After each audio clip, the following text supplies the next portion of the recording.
আলহামদুলিল্লাহ, ছেলের ব্যাংক ভেঙে অনেকগুলো টাকা হাতে পেলাম।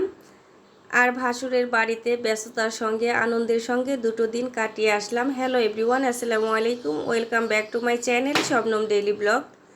আশা করছি আমার সকল বন্ধুরা দেশের বাইরে যে যেখানে আছো আল্লাহর রহমতে ভালো আছো, সুস্থ আছো। আলহামদুলিল্লাহ, আমিও ভালো আছি। তো হঠাৎ করে বাসা থেকে চলে যাচ্ছে আমি বাড়িতে। আমার ভাসুরের ঘরে মেহমান চলে আসবে, এর জন্য আমাকে যেতে বলেছে।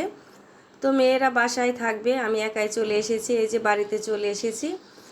বাড়িতে ঢোকার পর আমি চলে গিয়েছিলাম আমার সবজি বাগানে এবং ছাদের ফুল গাছ দেখতে এবং উঠানের ফুল গাছগুলো দেখতেছিলাম। তো ঘরের জিনিসপত্র দেখার আগে আমি বাহিরের জিনিসগুলো বেশি দেখি। এগুলো আমার কাছে অনেক বেশি পছন্দের এবং প্রিয়। অনেক ভালো লাগে, গাছটা ভর্তি কত ফুল ফুটেছে। প্রচণ্ড গরম ছিল যখন বাড়িতে পৌঁছেছি, তখন 12টা 30-এর মতো হবে এরকম টাইম। যেমন রোদ ছিল তেমনটাই গরম ছিল। ছোটো যাকে নিয়ে এসেছি লটকন গাছের কাছে, তো লটকনগুলো পেকে গেছে। যখন বাসায় চলে যাব আগামীকাল, তখন সবগুলো পেরে নেব। তো কয়েকটা লটকন ছোটো যা তুলে দিচ্ছে, আমি খাবো, ছোটো যা খাবে। তো মোটামুটি মাশাল্লাহ মিষ্টি ছিল।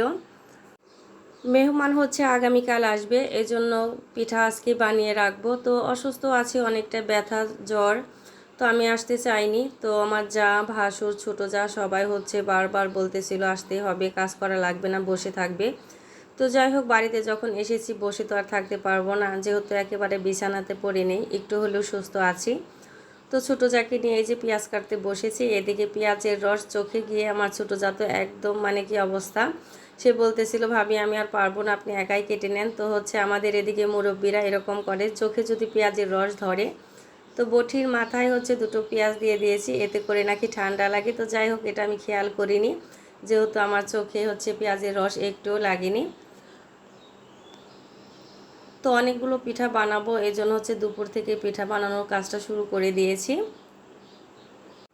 তো চলে আসলাম আমার রান্নাঘরে, যেহেতু আমি বসে রান্না করতে পারি না, আর সব রান্না বান্না আমাকে করতে হবে, এজন্য সব কিছু আমার রান্নাঘরে নিয়ে এসেছে। তো পিঠা বানানোর কিছু কাজ রেডি করে তারপর দুপুরের খাবারটা খেয়ে নেব। এই যে মাংসের পুরটা আমার একদম রেডি হয়ে গেছে। আর এদিকে প্রচণ্ড বৃষ্টি হচ্ছিল, 4 মাস ধরে বাসায় গিয়েছি, বৃষ্টি হয়। তো দেখতে পাই তেমন একটা দেখাও হয় না, এরকম বন্দিভাবে থাকি। তো বৃষ্টিতে হাত ভিজে বেশ ভালোই লাগতেছিল, ইচ্ছা করতেছিল বৃষ্টিতে ভিজে একটু গোসল করে নিই। আর এই যে দেখো, আমার খাবারের রুম থেকে কিন্তু এই যে আমার ফল গাছটা দেখা যায়। এটাকে কিন্তু আমরা পিস ফল বলি, আবার কেউ কেউ হাঁস ফল বলে থাকি। তোমাদের কোন জেলায় কোনটা বলে জানিয়ে যেও বন্ধুরা। তো একটু একটু করে সব কাজ তোমাদের মাঝে শেয়ার করছি। আর এই যে দেখো, চালের গুঁড়িটাকে সিদ্ধ করে নিয়েছি, এটাকে মথে নিয়ে তারপর দুপুরে খাবারটা খেয়ে পিঠাগুলো বানাতে বসবো। তো আটাটা সিদ্ধ হয়ে গেছে, এবার তিন যা মিলে আটাটাকে মথে নিচ্ছি। একসঙ্গে হাতে হাতে কাজ করলে কিন্তু গল্পের সঙ্গে সঙ্গে কাজ করতে ভালোই লাগে। এই যে চলে এসেছি জায়ের ঘরেতে, তিন যা মিলে খাবার খাচ্ছি।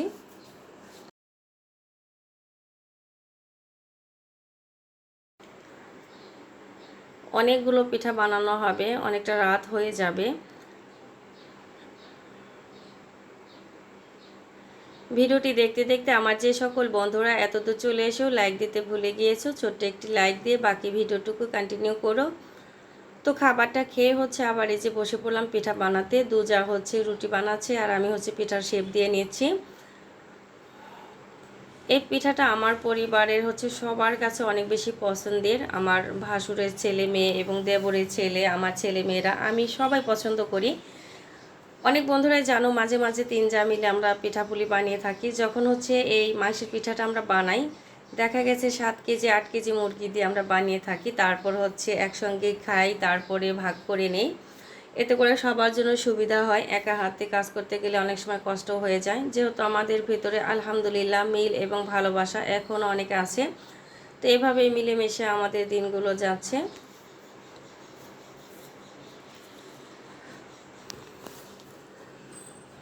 তো আমি একটু কাজ করতেছিলাম, আবার মাঝে মাঝে এর ফাঁকে আমি একটু রেস্ট করে নিচ্ছিলাম, কারণ দীর্ঘ সময় বসে থাকা আমার জন্য সম্ভব হচ্ছিল না, অনেকটা ব্যথা। অন্যান্য দিনের তুলনায় আজকে দুই যা আমার জন্য কি বলবো, অনেক বেশি খেয়াল রাখতেছে।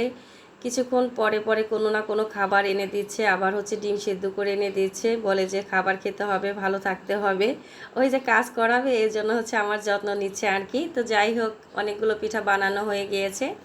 এবার আমি চলে আসছি হচ্ছে পিঠাগুলো ভেজে নেওয়ার জন্য। তো কিছু পিঠা আমি ভেজে নেব, তারপরে বাকি পিঠাগুলো হচ্ছে ভাসুরে মেয়ে ভাজবে, আমরা 3 যা মিলে বানাবো। তো এখানে হচ্ছে 5 কেজি মুরগি দিয়ে পিঠা বানানো হবে, আর হচ্ছে 5 কেজি মুরগির সঙ্গে 2 কেজি পেঁয়াজ দিয়েছি, অনেকগুলো পিঠা হবে। যে সকল বন্ধুরা প্রথমবার আমার চ্যানেলে ভিজিট করেছো, ভিডিওটি দেখছো, যদি আমার ভিডিওর কোনো অংশ ভালো লেগে থাকে তাহলে আমার চ্যানেলটাকে সাবস্ক্রাইব করে পাশে থাকা বেল আইকনটি অন করে নেবে।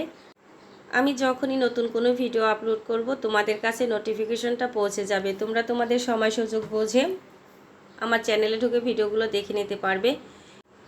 এই যে আমাদের পিঠাগুলো বানানো হয়ে গিয়েছে, প্রায় 5 ঘন্টার মতো সময় লেগেছে এই পিঠাগুলো আমাদের বানাতে। এটা ছিল পরের দিন দুপুরের রান্নাবান্না থেকে ভিডিও। তো সকালে হচ্ছে ভাত রান্না করেছিল, ডাউল, ডিম ভাজি, এগুলো দিয়ে খেয়েছি, আর দুপুরের জন্য এই যে রান্না। তো সব কিছু একদম রেডি করে হচ্ছে আমার রান্নাঘরে নিয়ে এসেছে। আর এই যে দেখো, সঙ্গে আমার জন্য একটা ডিম কালকেও দিয়েছে, আজকেও দিয়ে যাচ্ছে। তো যাই হোক, খাচ্ছিলাম আর কাজ করে যাচ্ছিলাম। মনের ভিতরে যতটুকু আনন্দ নিয়ে কাজ করতেছিলাম তার থেকে অনেক বেশি হচ্ছে কষ্ট লাগতেছিল, মানে এত ব্যথা, হাত ব্যথা, শরীর ব্যথা। তো আসলে কি বলবো, বাড়িতে কোনো মেহমান আসলে বা 3 যা মিলে যদি কখনো একটু বেশি রান্না বান্না করি, তাহলে হচ্ছে আমার ছোটো যা, আমার বড় যা, এরা হচ্ছে আমাকে দিয়ে রান্না করাবে। তো আসলে এরা সব সময় বলে আমার রান্না নাকি ভালো লাগে। তো রান্না করতেছিলাম, আর এই যে দেখো, আমার ছাদ থেকে কিন্তু কাঁঠাল গাছ থেকে একটা কাঁঠাল পেড়ে নিলাম, বেশ কয়েকটা কাঁঠাল পেকে গেছে, তো হাতের কাছে একটা ছিল, এটা পেরে হচ্ছে 2 যা খাবো। আমি আর আমার ছোটো যা হচ্ছে এই রান্নাঘরে আছে, আমি রান্না করতেছি, আর হচ্ছে রান্নার পেছনে যত কাজগুলো সব হচ্ছে হেল্প করে দিচ্ছে আমার ছোটো যা, বরাবর সব সময় এরকমই করে। আর বড় যা হচ্ছে নিচে পিঠা বানাচ্ছে, অন্যান্য রান্না করতেছে। তো কাঁঠালটা খেয়ে এবার হচ্ছে আমি গরুর মাংসটা দিয়ে দিলাম। এর মাঝে হচ্ছে মুরগির গোশটা একদম রেডি হয়ে গেছে, তারপরে হচ্ছে সেমাই রান্না করেছি, ওই যে বললাম একটু একটু করে তোমাদের মাঝে শেয়ার করতেছি। 2 জন মেহমান আসবে, তো রান্না করা হচ্ছে প্রায় 15 থেকে 20 জনের জন্য।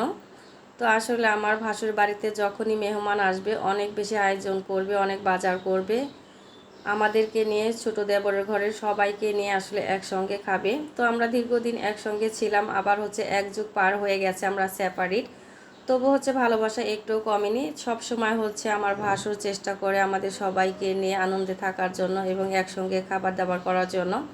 তো আলহামদুলিল্লাহ অনেক ভালো আছি। তো এই যে কথা বলতে বলতে আমার রান্না একদম কমপ্লিট হয়ে গেছে। তো সকালবেলা 9টার দিকেই হচ্ছে আমি আমার রান্নাঘরে চলে এসেছি, একবারের জন্য নিচে নামিনি, কারণ হচ্ছে বারবার সিঁড়ি বেয়ে ওঠা নামা আমার জন্য অনেকটা কষ্টকর। তো রান্নাটা কমপ্লিট করে তারপর হচ্ছে নিচে চলে যাব। একটু ভারী কাজ করতে কষ্ট হলেও মনের ভিতরে একটা আনন্দ আছে, সেটা হচ্ছে আমার 2 যা আমাকে অনেকটাই ভরসা করে, অনেকটা ভালোবাসে। তো এটাই হচ্ছে অনেক বড় পাওনা। এদিকে আমার যা পিঠা বানাচ্ছে, তারপরে মেহমান চলে এসেছে, ছোটো যা মেহমানদেরকে আপ্যায়ন করতেছে, আর এদিকে মেহমানকে কি নিয়ে আসলো তোমাদের মাঝে শেয়ার করতেছি। অনেক কিছু নিয়ে এসেছে।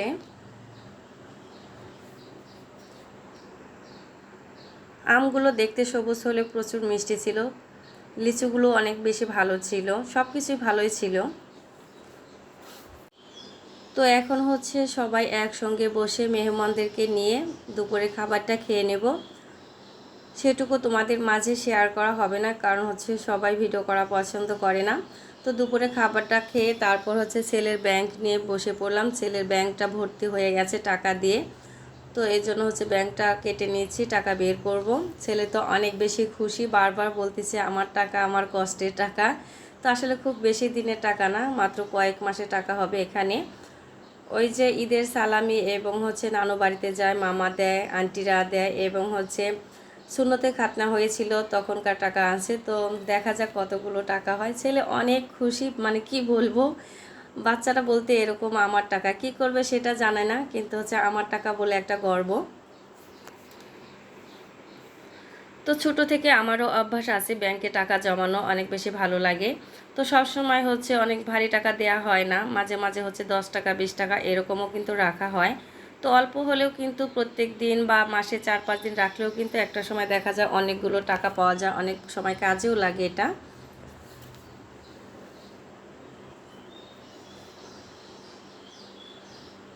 তো যাই হোক, টাকাগুলো হচ্ছে গুছিয়ে গুনে নিচ্ছিলাম। 20,300 টাকা হয়েছিল এখানে। এই টাকাগুলো হচ্ছে একটা কাজেও লাগবে। ছেলেকে যদি কেউ টাকা দেয়, আমার দেবর, আমার যা বা যেই হোক না কেন, সঙ্গে সঙ্গে টাকাটা নিয়ে হচ্ছে ব্যাংকে রেখে দেবে। খুব ভালো একটি অভ্যাস হয়েছে।